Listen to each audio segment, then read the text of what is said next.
ओम शांति। 29/11/2022 की महावाक्य। मीठे बच्चे, तुम्हें मनुष्य से देवता बनना है, इसीलिए देवी फजीलत व मैनर्स धारण करो। आसुरी अवगुणों को छोड़ते जाओ, पावन बनो। प्रश्न: देवी मैनर्स धारण करने वालों की परख किस एक बात से हो सकती है? उत्तर: सर्विस से। कहाँ तक पतित से पावन बने हैं और कितनों को पावन बनाने की सेवा करते हैं? अच्छे पुरुषार्थी हैं या अभी तक आसुरी अवगुण हैं? यह सब सर्विस से पता चलता है। तुम्हारी यह ईश्वरीय मिशन है कि देवी फजीलत सिखलाने की। तुम श्रीमत पर पतित मनुष्य को पावन बनाने की सेवा करते हो। गीत। ओम नमः शिवाय। ओम शांति। भक्ति मार्ग में महिमा करते हैं शिवाय नमः।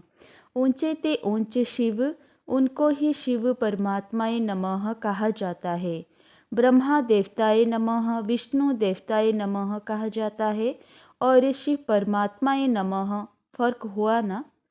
परमात्मा एक है, वह ऊंच ते ऊंच है, उनकी महिमा भी ऊंच है। इस समय ऊंचे ते ऊंचा कर्तव्य करते हैं।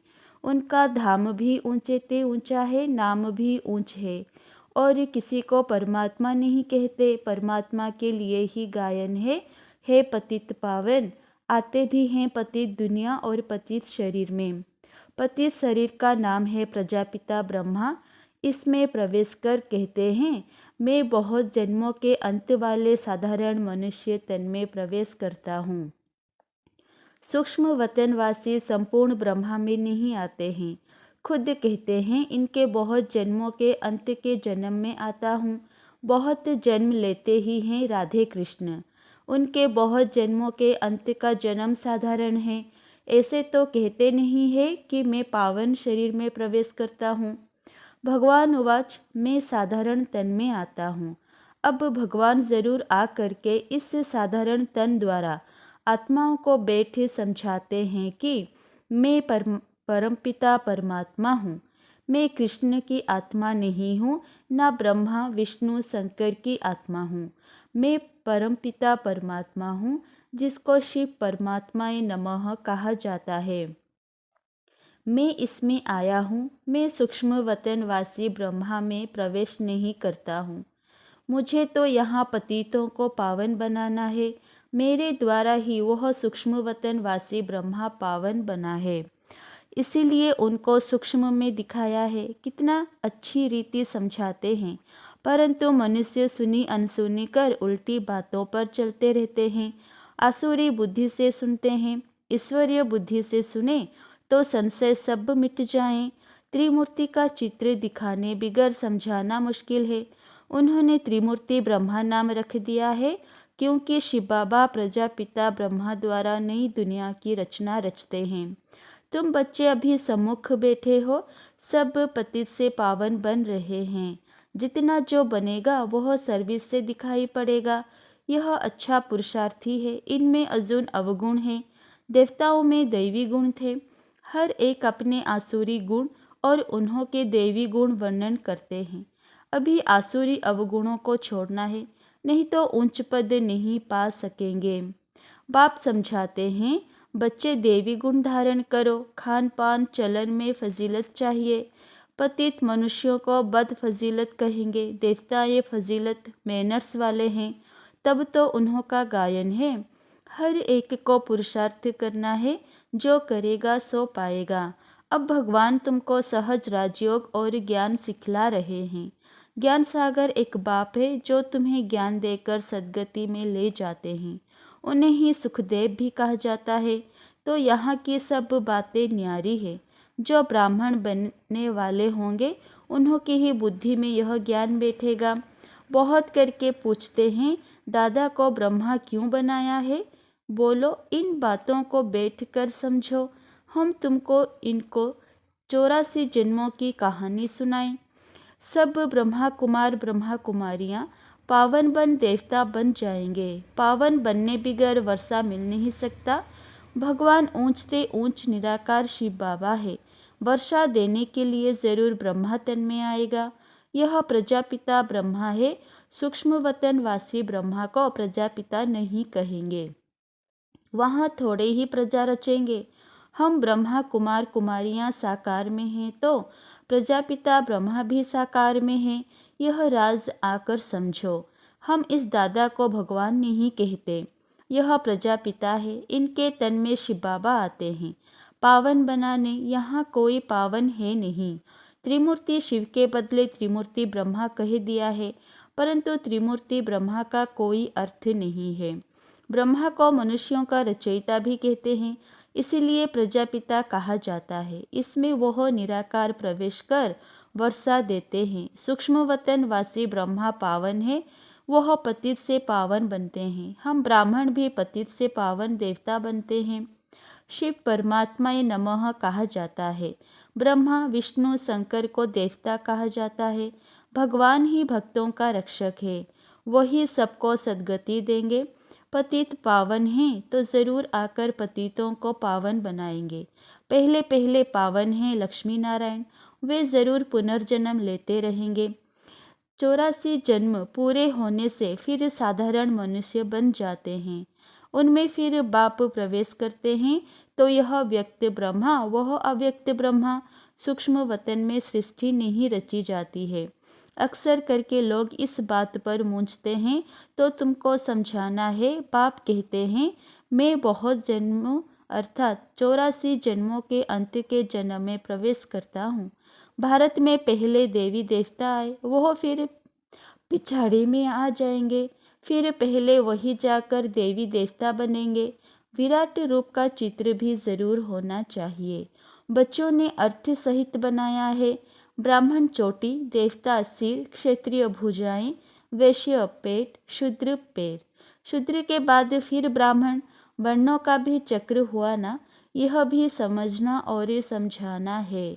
बाबा ने बहुत बार समझाया है कि अखबार में पढ़ता है फलाना स्वर्गवासी हुआ तो उनको चिट्ठी लिखनी चाहिए कि स्वर्गवासी हुआ तो ज़रूर नर्क में था, और अब है ही नर्क तो ज़रूर पुनर्जन्म नर्क में लेंगे।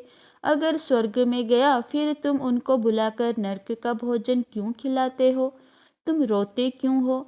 परंतु इतनी बुद्धि नहीं है जो समझें कि स्वर्ग की स्थापना तो बाप ही आकर करते हैं, राजयोग सिखलाते हैं। तुम ब्राह्मण संगम पर बाप से वर्षा ले रहे हो, बाकी सब है कलयुग में।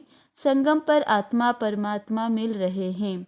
इनको कुंभ का मेला कहा जाता है। तुम ज्ञान गंगाए ज्ञान सागर से निकली हो। भक्ति में समझते हैं गंगा में स्नान करने से पावन बन जाएंगे। पावन बनाना तो तुम्हारी मिशन का कर्तव्य है। यह है ईश्वरीय मिशन। तुम ही पतित मनुष्य को पावन देवता बनाते हो श्रीमत पर। श्री कृष्ण पतित पावन नहीं है, वह पूरे 84 जन्म लेते हैं। पहले हैं लक्ष्मी नारायण, फिर अंत में ब्रह्मा सरस्वती आदि देव आदि देवी बनते हैं। अभी यह बातें किसने समझाई? शिव परमात्माए नमः गाते भी हैं। हे परमपिता परमात्मा, आपकी गतिमत सबसे न्यारी है। वह श्रीमत देते हैं गति के लिए, गति और सद्गति। दुर्गति वालों की सद्गति करने वाला, उनकी श्रीमत सब मनुष्यों से न्यारी है। बाकी भक्ति मार्ग है घोर रात्रि, आधा कल्प है ज्ञान दिन। शिव बाबा कहते हैं मैं अंधियारी रात में आता हूँ रात को दिन बनाने। यह ज्ञान एक ही ज्ञान सागर शिव बाबा के पास है। ऋषि मुनि आदि सब कहते आए हैं कि परमात्मा बेअंत है। बाप को नहीं जानते तो गोया नास्तिक ठहरे। आधा कल्प है नास्तिक, आधा कल्प है आस्तिक। तुम अब बाप को, बाप की रचना के आदि मध्य अंत को जानते हो और कोई नहीं जानते। इसीलिए कहा जाता है निधन के अनेक धर्म अनेक मतें हो गई है। अब बाप कहते हैं इस पुरानी दुनिया का संन्यास करना है, याद करना है शांति धाम और सुख धाम को। जितना याद करेंगे उतना ऊंच पद पाएंगे। गृहस्थ व्यवहार में भल रहो, सिर्फ पवित्र बनो। धंधे बिगड़ गृहस्थ कैसे चलेगा? सिर्फ पवित्र बनना और बाप को याद करना है। बाप कहते हैं मैं सोनार भी हूँ। तुम्हारी आत्मा और शरीर दोनों ही पतित हैं, इसलिए तुम्हारी आत्मा जब पावन बने तब फिर शरीर भी पावन मिले। सच्चे सोने का जेवर भी ऐसा बनेगा ना। अब तो आत्मा और शरीर दोनों ही आयरन एज्ड हैं। फिर पावन बनाने की युक्ति बाप बताते हैं। इसीलिए कहते हैं तुम्हारी गतमत श्रीमत सबसे न्यारी है। अभी तुम जानते हो यह सद्गति का रास्ता कोई बतला नहीं सकते हैं। गायन होता है तो ज़रूर कुछ करके गए हैं। अभी कलयुग है, फिर सतयुग होना है। संगम पर तुम बैठे हो।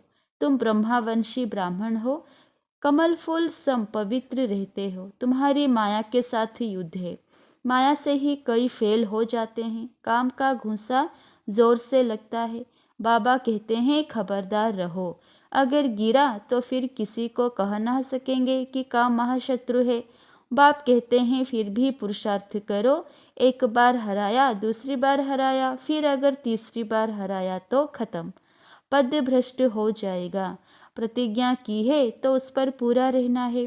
प्रतिज्ञा कर फिर पतित नहीं बनना चाहिए। परंतु सब तो प्रतिज्ञा पर कायम नहीं रहते हैं, गिरते भी रहते हैं। कोई फिर बाप को छोड़ भी देते हैं। बहुत भागने वाले भी हैं। अंत में तुमको पूरा साक्षात्कार होगा कि कौन क्या बनेंगे। पुरुषार्थ पूरा करना चाहिए। जो दुख देते हैं वह दुखी होकर मरते हैं। बाप तो सबको सुख देने वाला है। तुम्हारा भी काम है सबको सुख देना। कर्मणा में भी किसी को दुख दिया तो दुखी होकर मरेंगे। पद भी भ्रष्ट हो जाएगा। बेहद के बाप के साथ पूरा फरमान बरदार वफादार होकर रहना है। अच्छा, मीठे मीठे सिकिलधे बच्चों प्रति माता पिता बाप दादा का याद प्यार और गुड मॉर्निंग। रूहानी बाप की रूहानी बच्चों को नमस्ते। धारणा के लिए मुख्य सार 1 नंबर, बाप के साथ वफादार फरमान बरदार होकर रहना है। कभी किसी को दुख नहीं देना है। नंबर 2, बाप से पूरा वर्षा लेने के लिए पवित्र बनने का पुरुषार्थ करना है। काम की चोट कभी नहीं खानी है। इससे बहुत सावधान रहना है। वरदान, मालिकपन की स्मृति से शक्तियों को ऑर्डर प्रमाण चलाने वाले स्वराज्य अधिकारी भव। बाप द्वारा जो भी शक्तियाँ मिली हैं उन सर्व शक्तियों को कार्य में लगाओ। समय पर शक्तियों को यूज़ करो। सिर्फ मालिकपन की स्मृति में रहकर फिर ऑर्डर करो तो शक्तियाँ आपका ऑर्डर मानेंगी। अगर कमज़ोर होकर ऑर्डर करेंगे तो नहीं मानेंगी। बाप दादा सभी बच्चों को मालिक बनाते हैं, कमज़ोर नहीं। सब बच्चे राजा बच्चे हैं, क्योंकि स्वराज्य आपका बर्थ राइट है। यह बर्थ राइट कोई भी छीन नहीं सकता। स्लोगन, त्रिकालदर्शी स्थिति में स्थित रहकर हर कर्म करो तो सफलता मिलती रहेगी। मातेश्वरी जी के अनमोल महावाक्य। अब यह जो हम कहते हैं कि प्रभु हम बच्चों को उस पार ले चलो, उस पार का मतलब क्या है? लोग समझते हैं उस पार का मतलब है जन्म मरण के चक्र में ना आना, अर्थात मुक्त हो जाना। अब यह तो हुआ मनुष्यों का कहना, परंतु वो कहते हैं बच्चों सचमुच जहाँ सुख शांति है, दुख अशांति से दूर हैं, उसको कोई दुनिया नहीं कहते। जब मनुष्य सुख चाहते हैं तो वो भी इस जीवन में होना चाहिए। अब वो तो सतयुगी वैकुंठ देवताओं की दुनिया थी, जहाँ सर्वदा सुखी जीवन थी। उसी देवताओं को अमर कहते हैं। अब अमर का भी कोई अर्थ नहीं है। ऐसे तो नहीं, देवताओं की आयु इतनी बड़ी थी जो कभी मरते नहीं थे। अब यह कहना उन्हों का रोंग है, क्योंकि ऐसे है नहीं। उनकी आयु कोई सतयुग त्रेता तक नहीं चलती है, परंतु देवी देवताओं के जन्म सतयुग त्रेता में बहुत हुए हैं। 21 जन्म तो उन्होंने अच्छा राज्य चलाया है, और फिर 63 जन्म द्वापर से कलयुग के अंत तक टोटल उन्हों के जन्म चढ़ती कला वाले 21 हुए और उतरती कला वाले 63 हुए। टोटल मनुष्य 84 जन्म लेते हैं। बाकी यह जो मनुष्य समझते हैं कि मनुष्य 84 लाख योनियाँ भोगते हैं, यह कहना भूल है। अगर मनुष्य अपनी योनि में सुख दुख दोनों पार्ट भोग सकते हैं तो फिर जानवर योनि में भोगने की ज़रूरत ही क्या है? अब मनुष्यों को यह नॉलेज ही नहीं। मनुष्य तो 84 जन्म लेते हैं, बाकी सृष्टि पर जानवर पशु पंछी आदि टोटल 84 लाख योनियाँ हो सकती है। अनेक किस्म की जैसे पैदाइशी है, उसमें भी मनुष्य योनि में ही अपना पाप पुण्य भोग रहे हैं। और जानवर अपनी योनियों में भोग रहे हैं। न मनुष्य जानवर की योनि लेता और न जानवर मनुष्य योनि में आता। मनुष्य को अपनी योनि में जन्म में भोगनी पड़ती है तो दुख सुख की महसूसता आती है। ऐसे ही जानवर को भी अपनी योनि में सुख दुख भोगना है, मगर उन्हों में यह बुद्धि नहीं कि यह भोगना किस कर्म से हुई है। उन्हों की भोगना को भी मनुष्य फील करता है, क्योंकि मनुष्य है बुद्धिवान। बाकी ऐसे नहीं, मनुष्य कोई 84 लाख योनियां भोगते हैं, जड़ झाड़ भी योनि लेते हैं। यह तो सहज और विवेक की बात है कि जड़ झाड़ ने क्या कर्म अकर्म किया है जो उन्हों का हिसाब किताब बनेगा। जैसे देखो, गुरु नानक साहब ने ऐसे महावाक्य उच्चारण किए हैं, अंतकाल में जो पुत्र सिमरे, ऐसी चिंता में जो मरे, स्वर की योनि में वल वल उतरे। परंतु इस कहने का मतलब यह नहीं कि मनुष्य कोई शुकर की योनि लेता है, परंतु शुकर का मतलब यह है कि मनुष्यों का कार्य भी ऐसा होता जैसे जानवरों का कार्य होता है। बाकी ऐसे नहीं कि मनुष्य कोई जानवर बनते हैं। अब यह तो मनुष्यों को डराने के लिए शिक्षा देते हैं, तो अपने को इससे संगम समय पर अपनी जीवन को पलटाए पाप आत्मा से पुण्य आत्मा बनना है। अच्छा, ओम शांति।